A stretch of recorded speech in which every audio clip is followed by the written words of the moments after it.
My name is Michael. I'm 38 years old, and I work as a home health physical therapist in southern West Virginia. A large part of my job involves visiting elderly patients who live on farms or in small communities far from the larger towns. It's common for me to spend the entire day driving along rural roads, so I've gotten used to places where cell service disappears for miles at a time. This happened in early November 2023. That day, my last appointment was at the home of an elderly man who lived near a small community north of Lewisburg. The visit ended later than I had expected, and by the time I got into my car to head home, it was already getting dark. The patient mentioned that part of the main highway was closed because of repairs to a bridge. I confirmed that information on my GPS, which suggested an old back road as an alternate route. According to the app, it would save me about 20 minutes. Since I was already tired after seeing several patients throughout the day, I accepted the suggestion without giving it much thought. For the first few miles, the road seemed perfectly normal. It was paved, although quite narrow, with dense woods on both sides. The trees had already lost most of their leaves because of the fall season, leaving dry branches scattered along the shoulders of the road. The temperature dropped quickly as night fell, and a thin layer of fog began forming in the lower sections of the road. For nearly 20 minutes, I didn't encounter another vehicle, either coming toward me or behind me. I also didn't see any houses, illuminated farms, or signs of activity. The only constant sounds were the engine of my SUV and the tires rolling over the dry leaves piled along the shoulder. In some places, the road looked so rarely used that the branches from the trees almost met above the pavement, forming a dark tunnel. Despite the isolation, I wasn't worried. There were plenty of roads like that in the area, and I had driven through similar places countless times before. The last thing I imagined was that someone might actually be waiting for a lone driver on that stretch of road. A short time later, a sharp curve revealed something lying across the road. I immediately hit the brakes and stopped just a few yards from two large tree trunks completely blocking the way. They were far too thick for me to simply drive over, but they also didn't appear large enough to have brought down any surrounding trees. I turned off my high beams for a moment to get a better look and noticed something strange. There were no branches scattered across the road, no leaves covering the pavement like you'd normally expect after a tree falls naturally. There were simply two trunks positioned side by side, covering exactly the width of the road. Even so, I tried to come up with a logical explanation. I figured maybe a local farmer had cleared fallen trees from his property and temporarily left them there. I turned on my hazard lights, got out of the SUV, and walked over to them. The temperature was cold enough that I could see my own breath in the air. I grabbed one of the trunks and tried dragging it toward the shoulder, but it barely moved. It was far too heavy for one person. While I was trying to decide what to do, I heard an engine approaching from the direction I had come. At first, I actually felt relieved, thinking another driver might help move the trunks. I stopped what I was doing and turned around. A dark pickup truck slowly emerged between the trees. It reduced its speed until it almost stopped, then deliberately pulled sideways across the road, completely blocking the way behind my SUV. The engine was shut off immediately. For several seconds, no one got out. The only sounds were the ticking of the cooling engine and the wind moving through the dry branches. Then the driver's door opened. One man stepped out without any hurry. A second man climbed out from the passenger side. Neither of them said a single word. They closed the truck doors, briefly looked at the tree trunks blocking the road ahead of me, then looked directly at me. After that, they slowly began walking in my direction. That was the moment I realized those tree trunks probably hadn't ended up there by accident. For several seconds, I stood completely still, trying to convince myself I had misunderstood the situation. Maybe they were local residents who had come to remove the trunks from the road. But the way they walked quickly erased that idea. Neither of them carried tools, chains, or any equipment that could be used to move those trees. They didn't greet me or ask whether I needed help either. They simply kept walking in silence, never taking their eyes off me. My heart started pounding in a way I had never experienced before. I quietly took a few steps backward until I reached my SUV. I thought about jumping inside, throwing it into reverse and trying to get past the pickup truck, but it was parked too far across the road. There wasn't enough room. I looked to both sides of the road, searching for a house, a fence, or anywhere I might be able to ask for help. There was nothing but forest. That's when one of the men subtly pointed toward my SUV and quietly said something to the other. I couldn't hear what it was, but it was enough for me to realize that standing there and waiting would be a mistake. Without thinking any further, I opened the driver's door just long enough to grab my phone and the flashlight I kept on the seat. I didn't even bother with my wallet or backpack. I shut the door again and ran into the woods on the right side of the road. The moment I disappeared between the trees, I heard one of them shout for the first time. A second later, I heard fast footsteps crunching across the dry leaves behind me. The forest was much denser than it had looked from the road. Low branches struck my face and legs with every step. The ground was uneven, full of rocks hidden beneath the fallen autumn leaves. Even so, I kept running without looking back. After a short distance, I turned off my phone's flashlight completely so I wouldn't reveal my position. I stopped behind a large fallen tree, trying to control my breathing. I could still hear distant voices and the sound of people moving through the woods. They weren't running anymore. They seemed to be advancing slowly, as though they believed I had nowhere to escape in that isolated section of forest. I remained hidden behind that fallen tree for several minutes that felt much longer. I covered my mouth with the sleeve of my jacket to keep my breath from creating visible clouds in the cold air. The voices were still too quiet for me to make out any words, but it was obvious that more than one person was moving through the woods. Sometimes I heard dry leaves crunching to my left.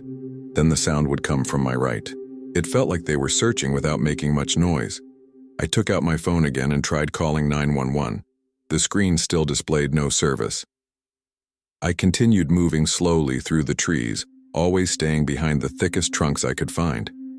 A few minutes later, I heard the engine of my SUV start. I froze instantly. I had left the key in the ignition when I ran. The engine idled for a few seconds, and then the vehicle began moving slowly. Even though I couldn't see it through the trees, I recognized the sound of the tires rolling over the pavement. That confirmed they hadn't simply tried to confront me. They were taking my vehicle as well. I waited until the sound of the engine disappeared completely before moving again. I kept walking in a straight line through the forest, believing that sooner or later I would come across a road or a farm fence. After nearly 40 minutes of hiking in the dark, I started hearing running water. I followed the sound and found a small creek. I decided to stay alongside it because I knew streams often run near roads or rural properties. Fortunately, that was exactly what happened. About 15 minutes later, I spotted a wire fence and just beyond it, the light from a barn. I ran to the nearest house and pounded on the door as hard as I could. An elderly couple answered, clearly startled. As soon as I quickly explained that I was being chased and asked them to call the police, the man locked the door, picked up the landline, and called immediately. It was the first time since leaving my SUV on that road that I truly felt I might actually get out of the situation alive. The police arrived about 20 minutes later. I was still badly shaken, but I managed to explain everything that had happened from the moment I found the tree trunks blocking the road. I returned with them to the area where I had abandoned my SUV. By the time we arrived, the trunks were gone. The road was completely clear, as if nothing had ever blocked it. My SUV had disappeared as well. The officers found only fresh tire tracks and a few footprints in the damp dirt along the shoulder, but nothing that could identify who had been there. My vehicle was recovered 2 days later, abandoned on an empty lot nearly 50 miles away. Fortunately, it hadn't been burned or stripped, but several items had been stolen from inside, including my laptop, work equipment, and some personal documents. One of the officers commented that criminals sometimes take advantage of the lack of traffic in extremely isolated areas to target motorists, although he couldn't say for certain that this was what had happened in my case. That happened nearly 3 years ago, and I still make home visits today, but I've completely changed my routine. I never take detours along unfamiliar back roads when I'm alone anymore, especially after dark. I also share my location with my wife whenever I have to visit patients in rural areas, and I keep a separate tracking device hidden in my SUV. Sometimes I still think about what might have happened if I had spent just a few more minutes trying to move those tree trunks, or waited for the men to reach me so we could talk. Maybe they would have made up some story to lower my guard. Maybe they wouldn't even have let me make it back to my SUV. I'll never know. What still gives me chills is remembering how calmly they walked toward me, without the slightest sense of urgency, as if they already knew exactly what I would find on that road and how it was all going to end. Ever since that night, whenever I see some strange obstacle blocking an empty road, the only thing I do is turn around immediately. I don't wait to find out whether it was really an accident. Story 2. My name is Rebecca. I'm 35 years old, and I work as an insurance agent for small businesses in the state of Iowa. Part of my job involves visiting clients in rural towns, so I spend many hours driving between farms and very small communities. This happened in late summer of 2023, after a meeting that ended much later than I had planned at an agricultural company near Fort Dodge. Since I needed to be in Des Moines early the next morning, I decided to drive home that same night. I left shortly after 10 o'clock, filled up my car before getting on the highway, and figured I'd be home around midnight. The weather was dry, the temperature was pleasant, and there was no rain in the forecast. The only downside was that much of the drive took me along rural roads bordered by massive cornfields, where there was practically no street lighting. I was already familiar with the area and had never experienced any problems there before, so I didn't think twice about making the trip. After about 40 minutes of driving, all traffic disappeared. It had been quite a while since I had passed another vehicle in either direction. My headlights illuminated only the narrow strip of pavement and the towering walls of corn on both sides of the road. In some places, the corn was so tall that it was impossible to see anything beyond it. The radio began losing its signal until it was nothing more than faint static, so I turned it off and continued driving in silence. It was in that silence that I noticed something strange. Out of the corner of my eye on the right side of the road, I caught a quick flash of light inside the cornfield. I immediately looked in that direction, and for just a second, I saw the glow of two headlights being switched off among the rows of corn. I thought I might have imagined it because there was no farm entrance or dirt road at that location. Even so, I eased off the accelerator and kept watching through the rearview mirror. A few seconds later, I heard the distant sound of an engine revving somewhere between the rows of corn. My stomach tightened instantly. I looked in the rearview mirror again, and for a few moments I didn't see anything at all. I told myself the sound had probably come from some farm equipment operating in the distance, but that explanation didn't last long.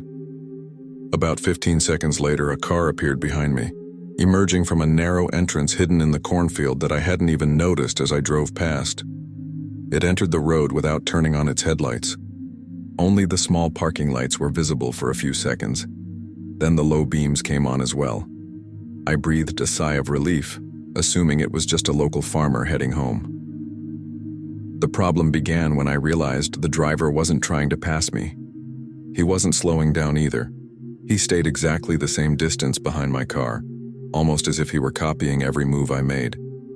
I started checking the rearview mirror constantly. Whenever I sped up a little, he sped up too. Whenever I slowed for a curve, he did exactly the same. For more than 10 minutes, the distance between us barely changed. I began searching for a gas station, a town, or any lit area where I could pull over. The GPS showed nothing but rural roads for miles. That's when I decided to test him. On a straight stretch where the speed limit was much higher, I slowed to nearly 30 miles per hour. Any normal driver would have passed me. The car behind me simply slowed down as well, maintaining exactly the same distance. That was when I knew it wasn't a coincidence. My heart started racing and my hands became damp on the steering wheel. I decided not to wait any longer. At the first side road I came across, I made a quick turn, hoping to confirm whether he was actually following me. It was a narrow gravel road that my GPS didn't even identify by name. The moment I turned, I saw his headlights turning right behind me in the mirror. At that point, all doubt disappeared. The road stretched straight ahead between endless cornfields and appeared completely deserted. I kept accelerating for nearly 2 minutes until I spotted a reflective sign ahead. As my headlights illuminated it, I immediately felt a chill in my stomach. The sign read only, "No outlet." I had just driven onto a dead-end road. I instinctively slammed on the brakes and immediately searched for a place to turn around. The road was much narrower than it had looked when I entered it. There were deep ditches on both sides, and the corn grew almost all the way to the edge of the gravel. I kept driving because there simply wasn't enough room to turn around there.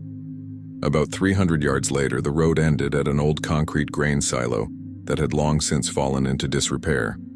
Beside it stood a partially collapsed wooden barn and several rusted pieces of farming equipment scattered around the property. There was no other exit, not even a continuation as a dirt road. It was simply an abandoned yard surrounded by cornfields. I immediately began maneuvering to turn around. Before I could even straighten the car, the headlights behind me lit up the entire yard. The other vehicle slowly entered the property and stopped sideways across the entrance to the road. The driver turned off the headlights but left the car positioned so that it completely blocked the only way out. My chest tightened instantly. I was trapped. I stared at the car for several seconds, expecting someone to get out and explain what was happening. No one did. The engine remained running, but the vehicle stayed completely dark. I grabbed my phone and tried calling 911. The call didn't even begin because my phone had no service. As I held it near the window trying to find a signal, I heard a noise coming from the cornfield to the left of the silo.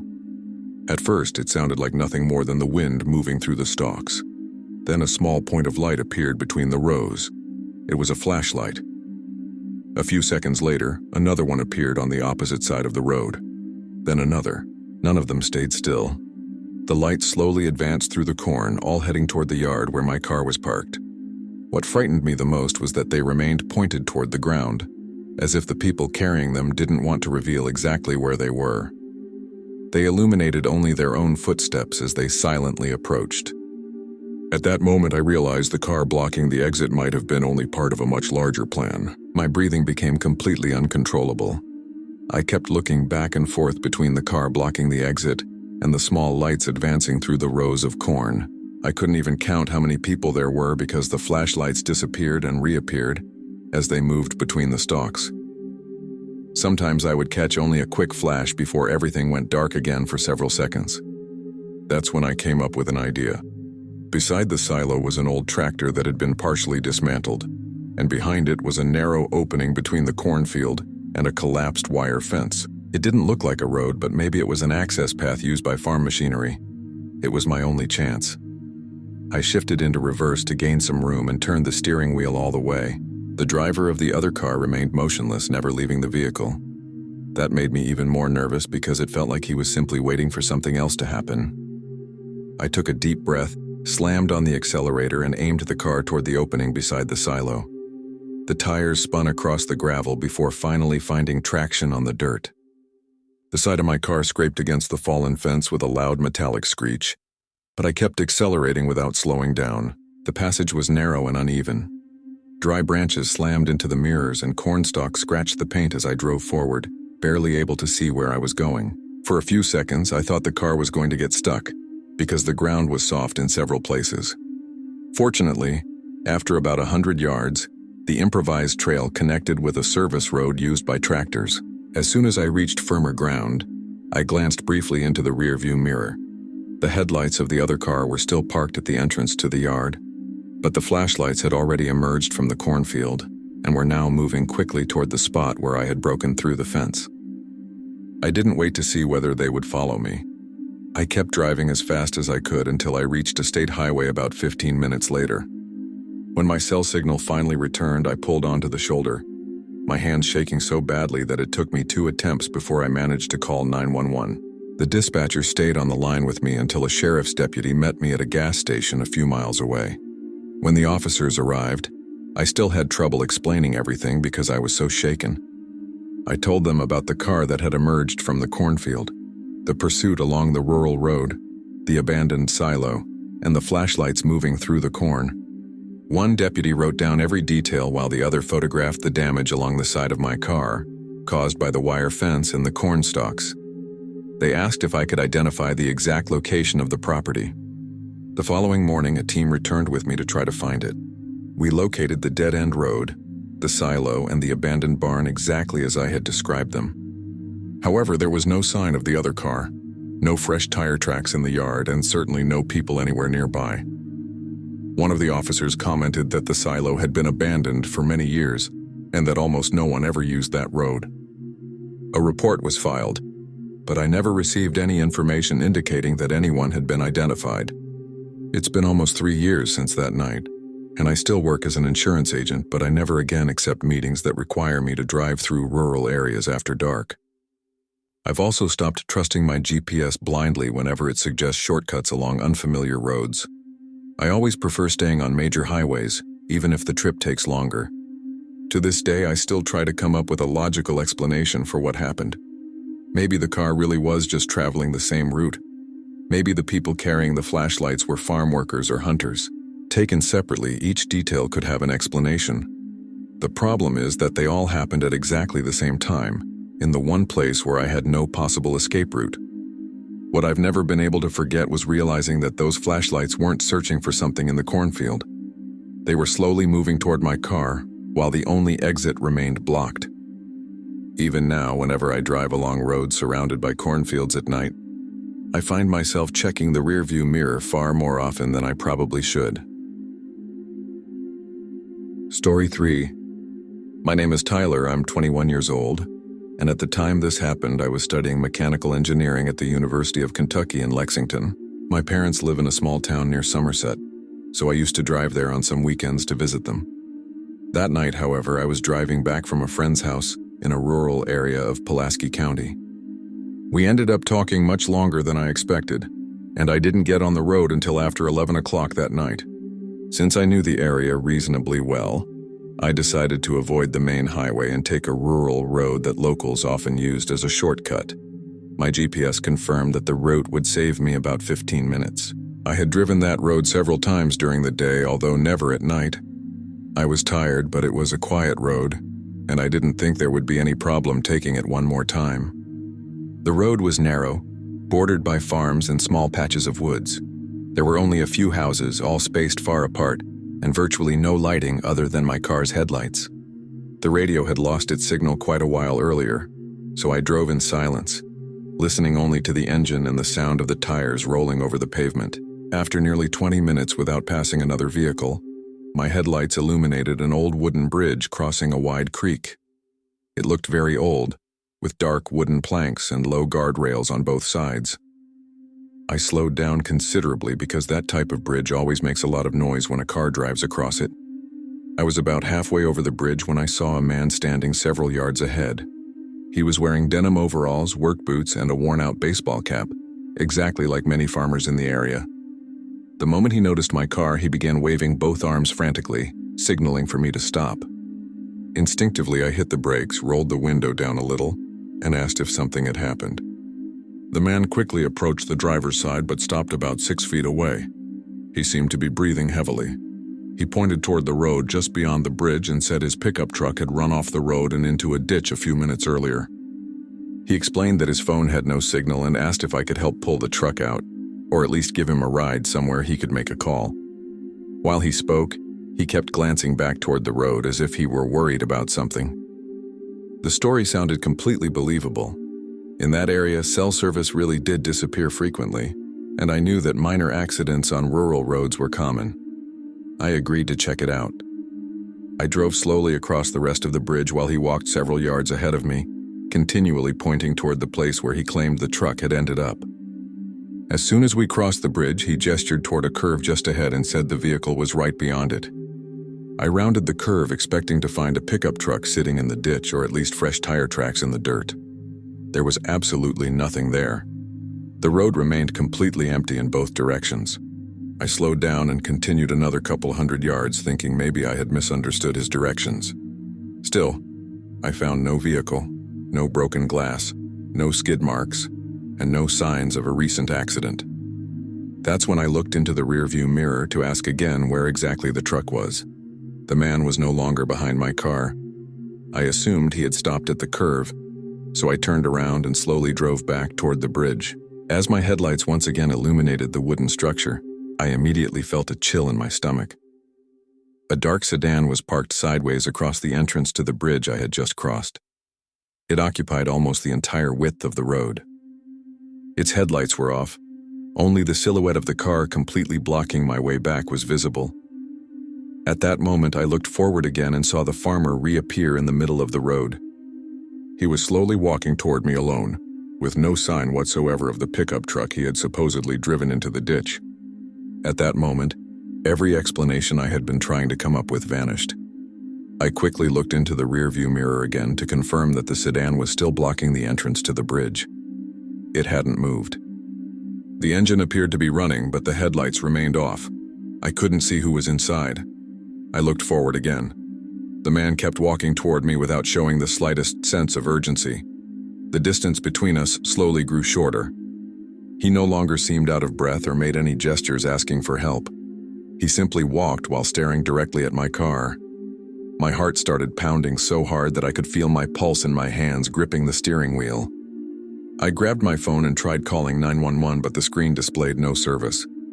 I considered backing up toward the bridge despite the sedan blocking the way, but the bridge was far too narrow to make any quick maneuver. There wasn't enough room to turn the car around on that road either. For the first time, I had the unmistakable feeling that someone had deliberately lured me to that exact spot. I looked around desperately for another way out. To the right of the road was nothing but a steep embankment covered with brush.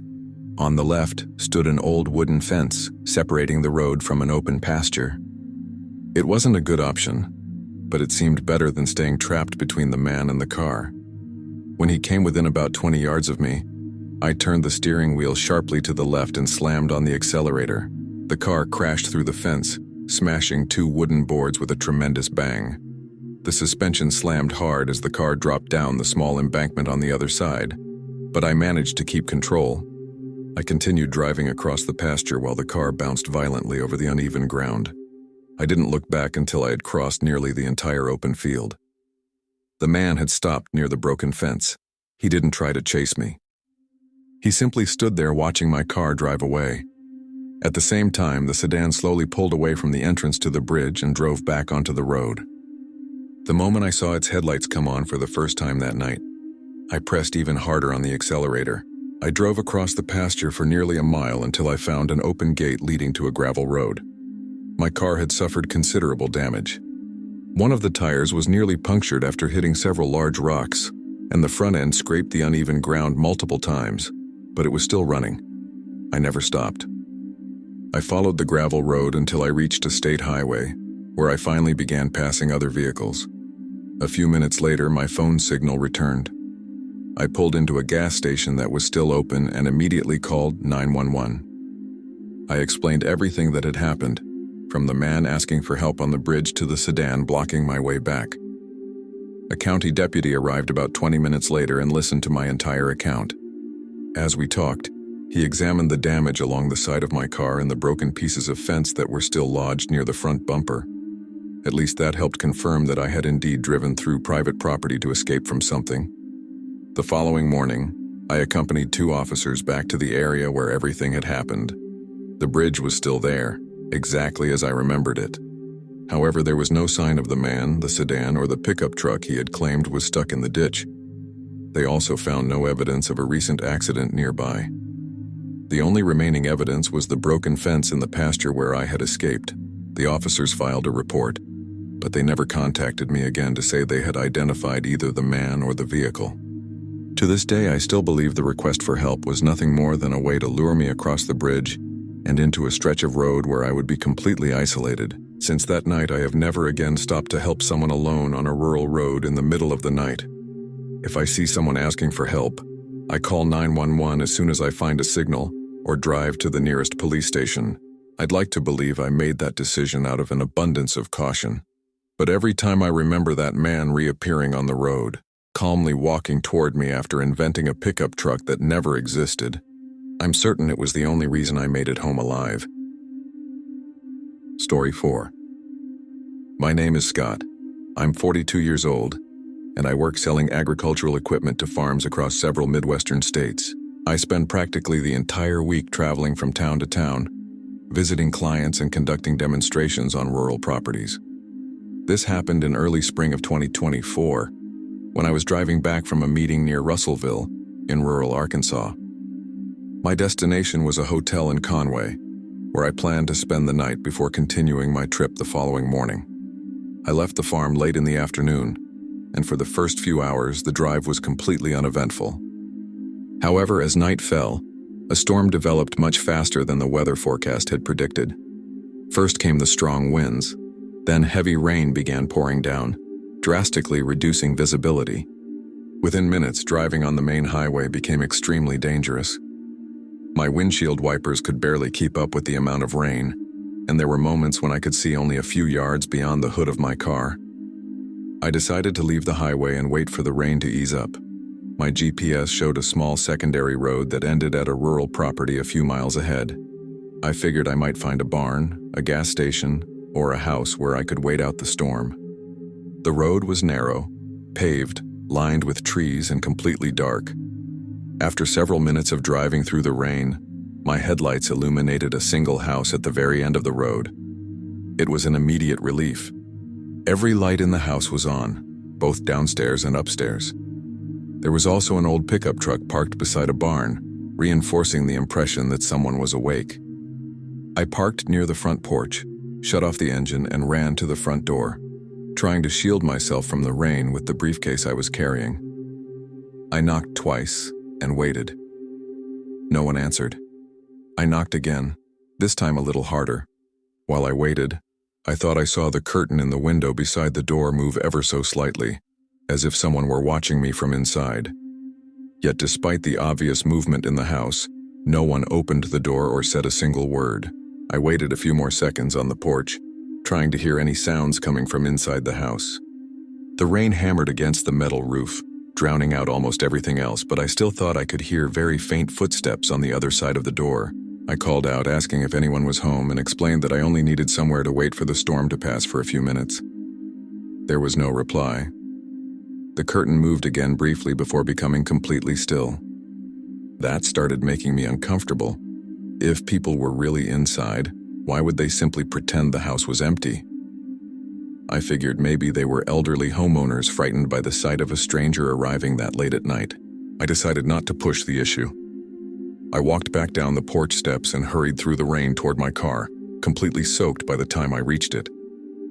The moment I got to the driver's door, I froze. I was absolutely certain I had locked the car before running to the house. Now the driver's door was slightly ajar. My first thought was that I must have forgotten to lock it because I had been in such a hurry. But the moment I opened the door, I realized that wasn't the case. The interior of the car had been completely ransacked. The center console was open, the glove compartment had been emptied, and all the paperwork I had carefully organized was scattered across the seats and floor. My backpack, which had been behind the passenger seat, had also been opened. The first thing I did was check whether my wallet and laptop were still with me. Fortunately, I had taken both onto the porch, but it was obvious that someone had been searching for something while I was knocking on the front door. A chill ran down my spine. I immediately looked back toward the house. Every light was still on, but no one appeared in the windows. Then I noticed a glow behind me. Reflected in the side mirror, I saw two headlights slowly approaching along the road I had just driven in on. I quickly turned around and watched as a car crept forward before stopping sideways across the only exit from the property. The headlights remained on, illuminating the entire front of the house while completely blocking my way out.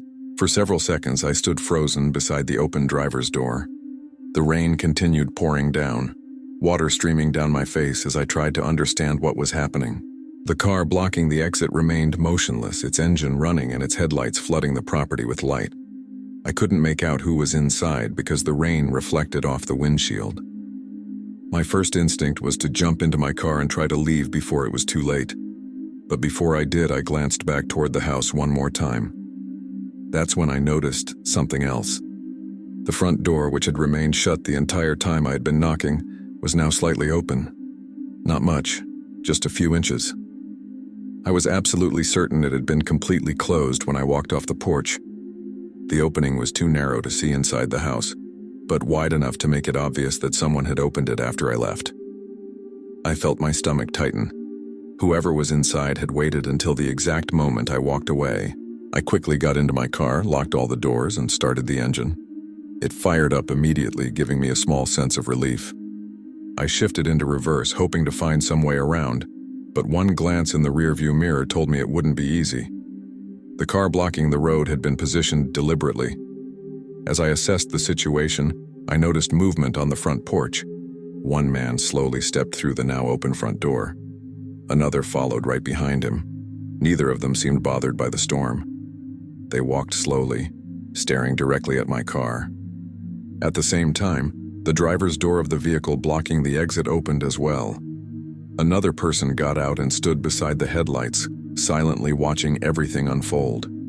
At that moment, I knew for certain that the brightly lit house had never been a place of shelter. It was part of the trap, and I had parked exactly where those people wanted me to. My heart was pounding so hard that I could barely keep my hands steady on the steering wheel. I desperately searched the property for another way out. To the right of the house was a grassy area ending at a wooden fence. To the left stood the barn where I had seen the pickup truck parked when I arrived. Behind the house was nothing but a dark field that I could barely make out through the rain. The three men kept approaching without running. Their calmness frightened me more than any threat could have. It was as if they were completely certain I wasn't getting out of there.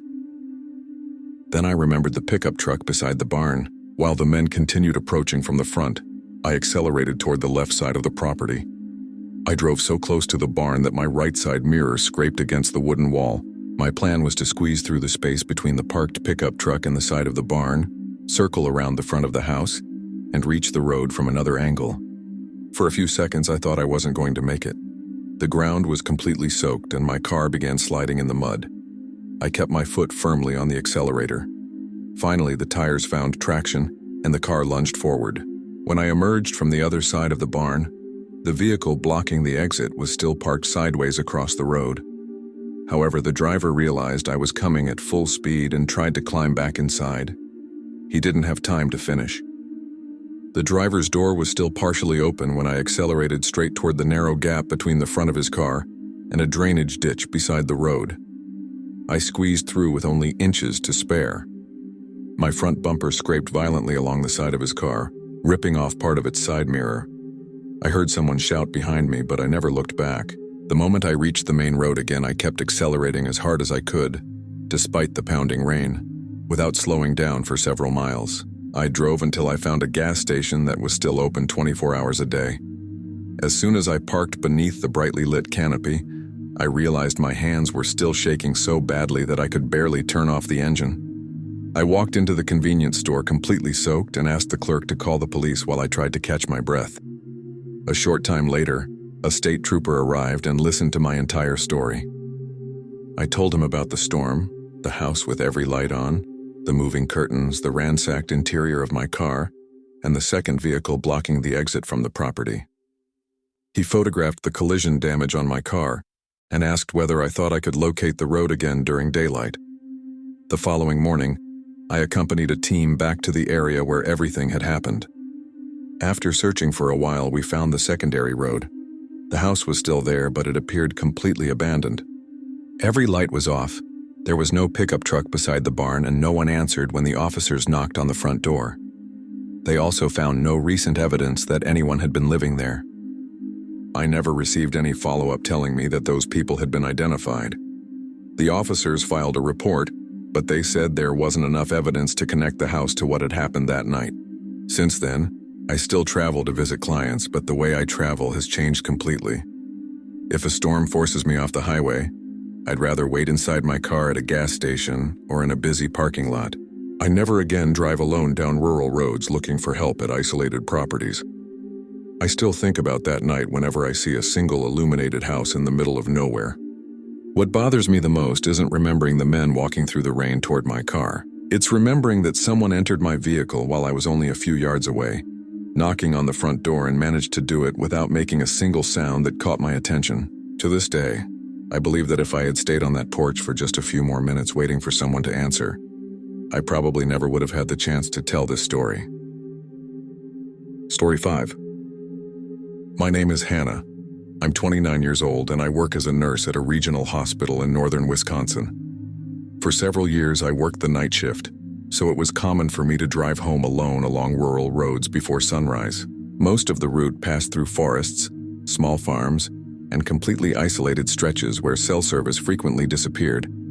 This happened in late fall of 2023, after a particularly exhausting 12-hour shift. I had just left the hospital shortly after 5 in the morning. It was still dark, extremely cold, and a low layer of fog covered many sections of the road. My plan was to get home, take a hot shower, and sleep for the rest of the morning. The drive was completely normal until I suddenly felt the car pull sharply to the right. I immediately slowed down and managed to pull onto the narrow shoulder of an old back road surrounded by forest on both sides.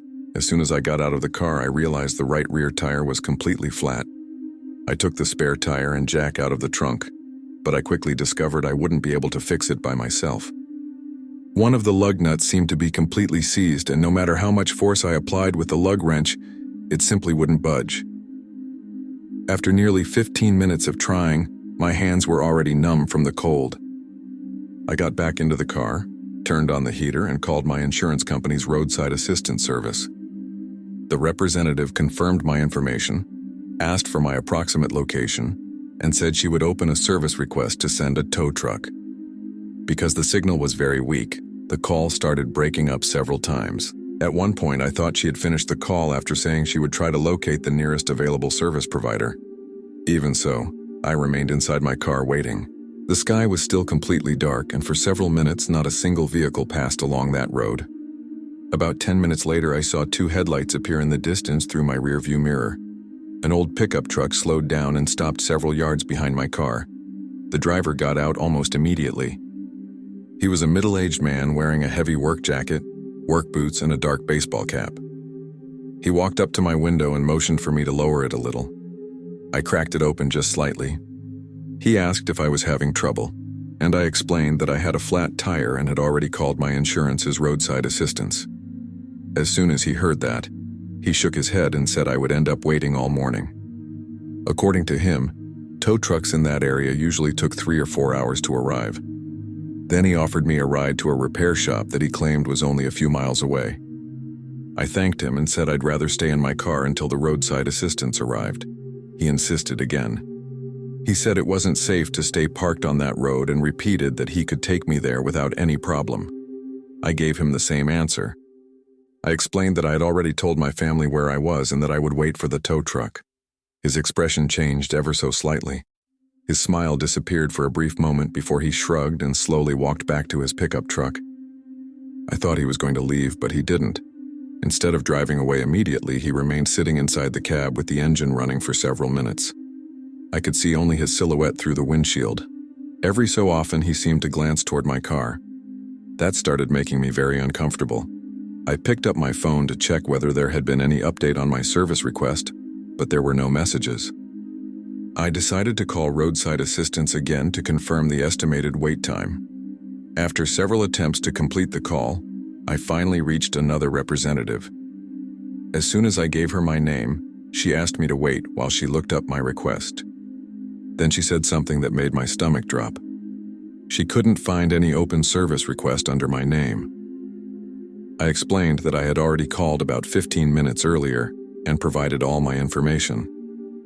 She replied that my previous call had been disconnected before the request was completed, so no tow truck had ever been dispatched. As she began opening a new request, I looked up into my rearview mirror. The pickup truck was gone. The road behind me was completely empty, as if it had never been there at all. For a brief moment, I felt an enormous sense of relief when I realized the pickup truck had left. I continued speaking with the representative as she asked questions about my location to finally complete the tow request. That's when I heard a very faint sound from inside the car. It sounded like a small metallic click.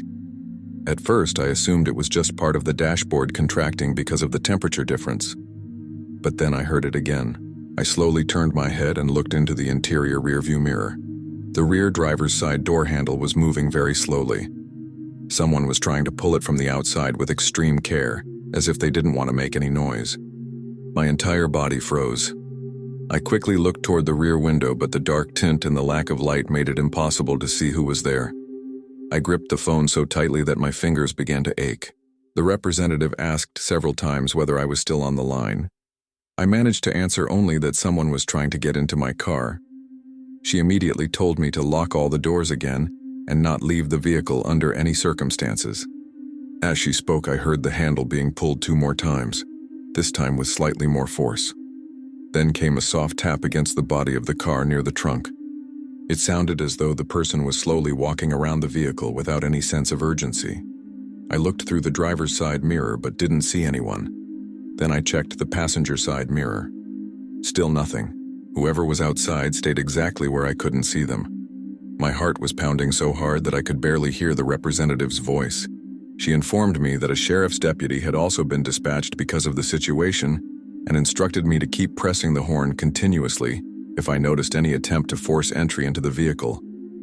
That's exactly what I did. I leaned on the horn without stopping. The sound echoed through the silent forest for several long seconds. At that exact moment, I heard hurried footsteps running away behind the car. A few dry branches snapped along the shoulder, and then everything became completely silent again. I didn't hear any doors slam, any engine start, or any other sound that would indicate where the person had gone. I kept the horn pressed for several more seconds until the representative asked me to conserve the car's battery. She stayed on the phone with me the entire time, trying to keep me calm while monitoring the deputy's arrival through the system. It felt like an eternity had passed, but in reality, it was only a little over 15 minutes. The first headlights appeared in the distance, reflecting through the trees. This time, it really was a sheriff's patrol vehicle, followed by a tow truck. As soon as the officers parked behind my car, I got out only after one of them identified himself and checked the entire area around the vehicle. They searched both sides of the road with powerful flashlights and found several fresh footprints in the damp dirt along the shoulder, right beside the rear door of my car. The tracks led toward the forest and disappeared just a few yards later, where the ground was covered with dry leaves. There was no sign of the pickup truck or anyone else nearby. The tow truck changed my tire, and one of the deputies followed behind me for part of the drive back to the main highway to make sure I got out of the area safely. A few days later, the investigator assigned to the case contacted me only to say they had been unable to identify the driver of the pickup truck. They also found no surveillance cameras or witnesses along that road that could help with the investigation. Since then, I've never relied solely on my insurance company's roadside assistance when I'm stranded in an isolated place. I always make sure the request has actually been completed and that a service vehicle has been dispatched before hanging up the phone. I also never lower my window to talk to strangers when I'm alone on the road, no matter how polite they seem. What keeps coming back to me isn't the man's persistence in trying to convince me to accept a ride. It's the fact that the pickup truck disappeared completely just seconds before someone quietly tried to open the rear door of my car. To this day, I don't know whether it was the same man or someone else hiding in the forest. What I do know is that if my call with roadside assistance had ended just a few minutes earlier, I probably never would have realized that there wasn't actually a tow truck on the way. Story 6. I'm Cole. I'm 31 years old, and this happened to me and my younger brother Mason during a fishing trip in rural Montana in the summer of 2023. We've always enjoyed spending weekends fishing in more remote rivers, especially in places where there was almost no one around. That Saturday, we decided to check out a section of the Missouri River that a coworker had recommended. We left early in the morning, spent the entire day fishing, and only started packing up our gear when the sun was already disappearing behind the mountains. Since we still had nearly a 3-hour drive back to our hometown, we decided to head home instead of spending the night in the area. The GPS showed 2 possible routes. One followed the main highway but added a significant amount of time to the trip. The other used an old gravel road that crossed through rural properties and cut almost 40 minutes off the drive. My brother had driven that road once during the day and said it was rough but completely passable. Since we were tired and wanted to get home as soon as possible, we chose the shortcut. For the first few miles, everything went exactly as we expected.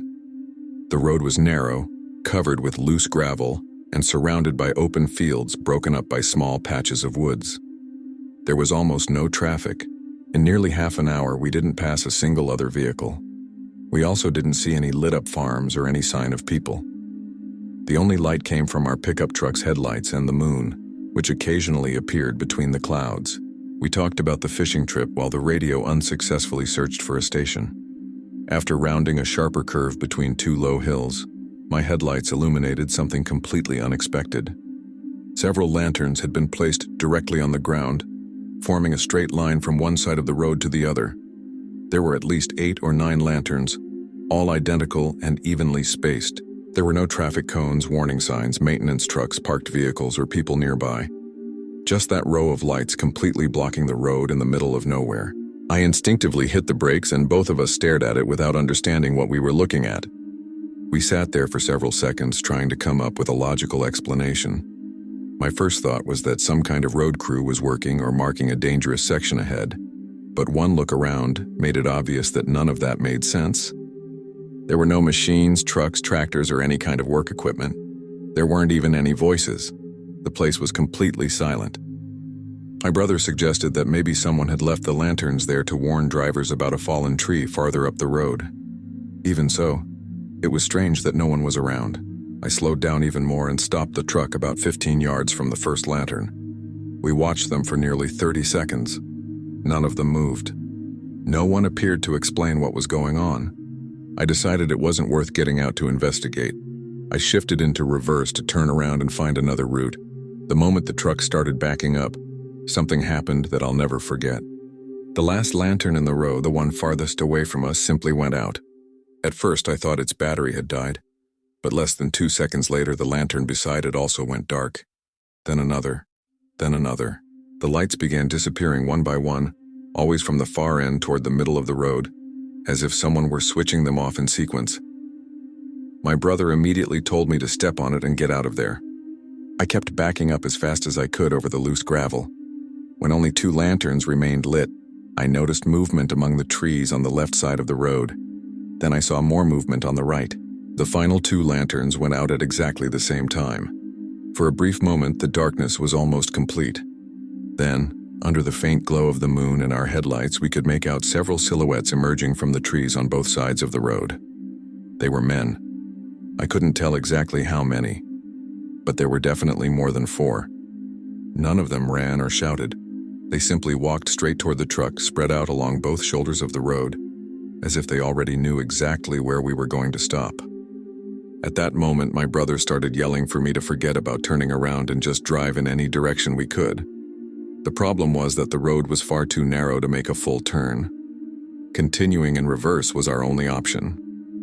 I slammed the truck into reverse and floored the accelerator. The pickup started sliding across the loose gravel, throwing up a cloud of dust behind us. While I struggled to keep control by watching through the mirrors, the men kept walking forward without showing any urgency. Their calmness was what frightened me the most. It was as if they were completely certain we wouldn't escape. One of them came close enough to the edge of the road to be briefly illuminated by our headlights, and I could see he was carrying an unlit lantern in his hand. Another held something long that I couldn't identify because of the distance. My brother grabbed his phone to call 911, but there was absolutely no signal. I didn't even bother checking mine. I already knew that service disappeared frequently in that area. I kept backing up faster and faster, feeling the rear of the truck fishtail through every curve. After backing up for roughly 200 yards, I spotted a narrow dirt entrance used by tractors to access a field. Without thinking twice, I cranked the steering wheel all the way over and drove the truck into it. The vehicle nearly tipped over as it bounced across a low embankment, but it managed to make it into the open field. I used the extra space to finally turn the truck completely around. The moment I got the front end pointed in the opposite direction, I accelerated as hard as I could. As we passed the curve we had originally come through, I glanced quickly into the rearview mirror. The men had already reached the main road. Some of them remained standing exactly where the lanterns had been placed. Others slowly walked toward the dirt entrance we had used to escape. None of them tried to chase the truck. They simply watched us drive away. That reaction made me feel as though the entire row of lanterns had been placed there for one reason only: to force us to slow down and stop at that exact spot on the road. We drove non-stop for nearly 40 minutes until we reached a small town with a gas station that was open all night.